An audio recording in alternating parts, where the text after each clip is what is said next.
नमस्कार मित्रों, मैं पंडित ईशमांडे एस्ट्रोलॉजर एंड वास्तु कंसल्टेंट।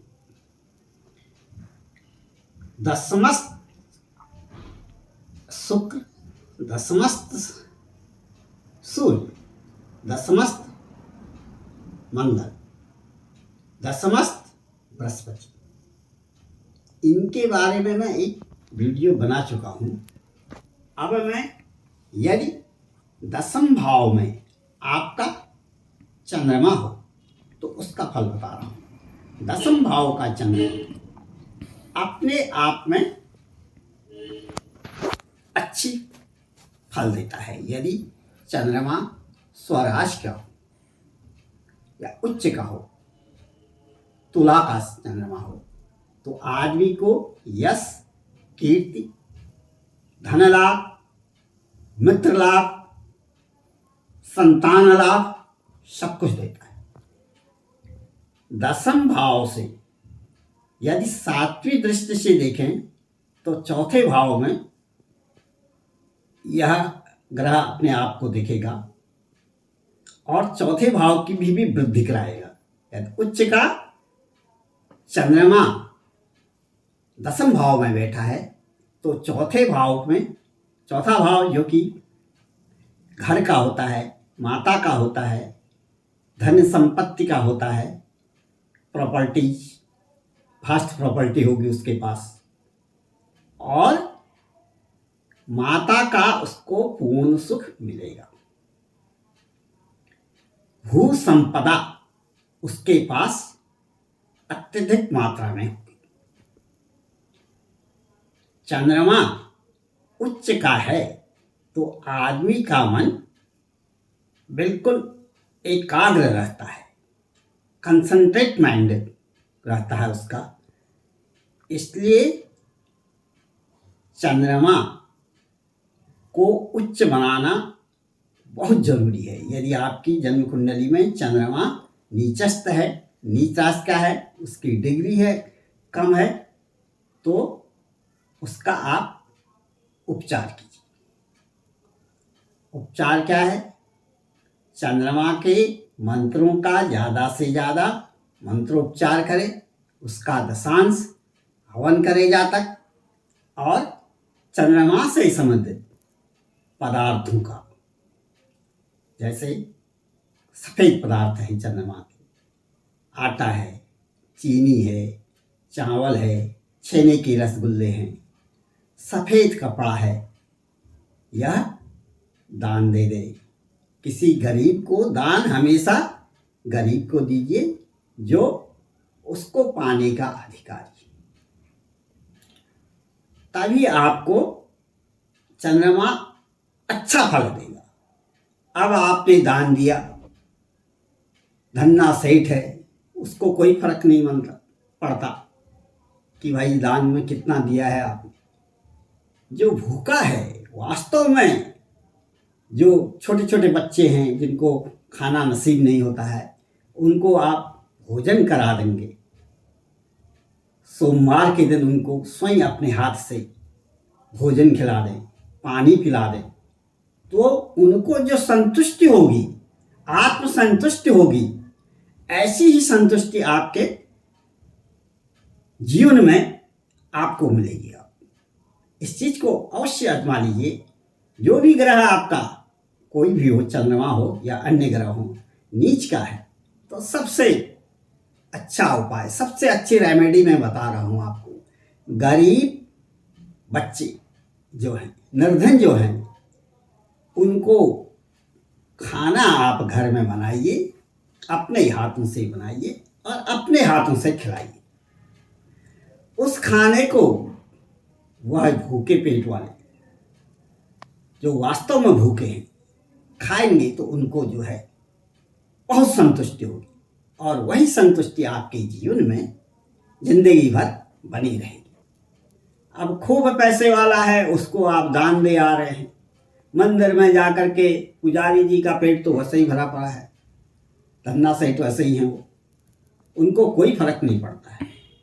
आप चाहे कितनी अच्छी चीज उनको खिलाएं, उनको कोई फर्क नहीं। दान उसको दो जो उसका हकदार हो। कभी भी।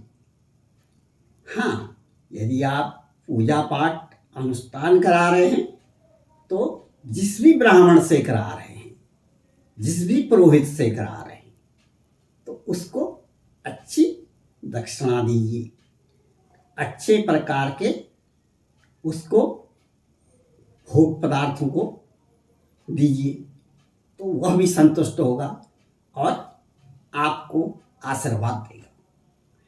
ध्यान रखिएगा, आशीर्वाद एक ऐसी चीज है कि उसको आप अरबों खरबों रुपये से नहीं खरीद सकते। आप पैसों से बड़े बड़े महल बना सकते हैं, इंपोर्टेड गाड़ियां खरीद सकते हैं, उच्च कोटि के वाहन खरीद सकते हैं, अपने घर में साजो सामान अच्छा से अच्छा ड्रेसिंग टेबल, सोफा सेट, पलंग आदि ला सकते हैं और अच्छे से अच्छा कपड़ा पहन सकते हैं। परंतु आशीर्वाद एक ऐसी चीज है, उसको आप पैसे से नहीं खरीद सकते। आशीर्वाद अंदर से आता है, आत्मा से आ जाता है। यदि आपने किसी भूखे को भोजन दिया या उसको वस्त्र दिए तो अंदर से स्वतः आ जाएगा कि अच्छा, आपका अच्छा हो, आप हमेशा सुखी रहें। तो वास्तव में आपका सब कुछ अच्छा होने लग जाता है, आप सुखी रहने लग जाते हैं। यह आजमाई हुई चीज है। ब्राह्मण को भी कभी आप नाराज मत करिए। जो आपके यहाँ पूजा यज्ञ आदि करता है, वह ब्राह्मण भी हमेशा खुश रहना चाहिए, ताकि वह अपनी आत्मा से, स्वयं आत्मा ही परमात्मा है कहते हैं, आत्मा से अपने आप वो शब्द निकल जाते हैं आपके लिए। यदि आपने वहाँ पर दान देने में, उनका सम्मान करने में कोई कमी कर दी तो वह भी अंदर ही अंदर नाराज रहेंगे। आपको भले ही मुझसे कह दें, लेकिन अंदर ही आत्मा से वह आशीर्वाद नहीं देंगे। इस बात को भी गांठ बांध लीजिए। कोई भी ग्रह आपका कमजोर है, उस काल में आप यज्ञ अनुष्ठान कराइए। और मेरी रेमेडी यह कहती है कि गरीब बच्चों को, जो गरीब बच्चे जहाँ दिखें, उनको अपने घर में बुलाकर उनका आदर सत्कार कर, उनके पाँव को धो करके उनको भरपेट भोजन करा दें। सामर्थ्य है तो आपके पास उनके लिए नए कपड़े खरीद दें, नए कपड़े पहना दें। पुराने कपड़े नहीं देने हैं। बहुत से लोग दान में पुराने कपड़े बचे हैं घर में, वह दे दिए गरीब लोगों को। पुराने कपड़े मत दीजिए, कभी मत दीजिए। पुराने कपड़े अगर दे रहे हैं, आपके पास जो आपके शरीर की जो एनर्जी है, धनात्मक पॉजिटिव ऊर्जा जो है, वह भी दान लेने वाले के साथ चली जाती है।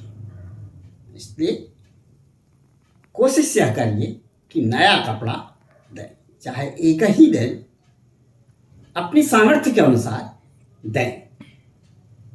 अच्छे फल दें, अच्छा पकवान उनको खिलाएं, तो वह हमेशा खुश रहेंगे। आत्मा से आपको आशीर्वाद देंगे और वो आशीर्वाद आपका स्थायी रूप से रहेगा। कोई 1 घंटा 2 घंटा, 1 दिन, 1 महीना, 1 साल नहीं, वह आजीवन, जब तक आपकी जीवन है, जब तक आपका जीवन है, तब तक आपके साथ रहता है। आपके जीवन के न रहने पर भी वह आपके बच्चों के जीवन के साथ चला जाता है। उसका असर आपके बच्चों पर भी पड़ता है, पोते हैं, नाती हैं, उन पर भी पड़ता है। ऐसा नहीं कि आपका ही अच्छा हो रहा है यदि हम किसी का अच्छा करेंगे, नहीं कहते हैं। इसके तो पिताजी ने बहुत बड़े सत्कर्म किए थे, या इसके दादाजी ने बड़े सत्कर्म किए थे, वह तो बड़े ही परोपकारी थे, बड़े ही दानशील थे, तो उसको करने से आपके पोते नाती आने वाली पीढ़ी दर पीढ़ी भी भोगती है। इसलिए कोई भी ग्रह, जैसे कोई ज्योतिषाचार्य आपसे बोले, कोई पंडित जी आपसे बोले यह ग्रह आपका कमजोर है, इसकी आप पूजा करा लीजिए, ठीक है, उस ग्रह की आप पूजा कराइए। और सबसे अच्छी रेमेडी मैं बता चुका हूँ आपको, गरीब बच्चों को अपने हाथों से,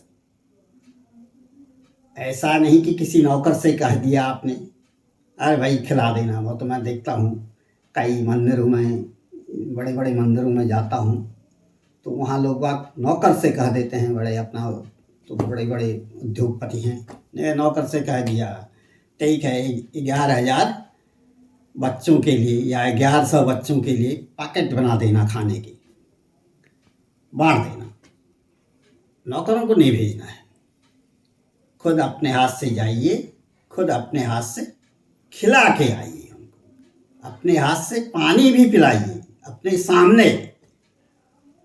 वो जो खाना खाएंगे, पानी पिएंगे, उनकी आत्मा तृप्त होगी, तो आपके जीवन में भी इसी प्रकार की तृप्ति का एक मिसाल बन जाएगा। इसलिए किसी भी ग्रह की अनुपस्थिति में, उसके नीच होने पर अच्छा फल नहीं दे रहा है, तो सबसे अच्छी रेमेडी यही है कि गरीब बच्चों को भोजन करा दें, बस।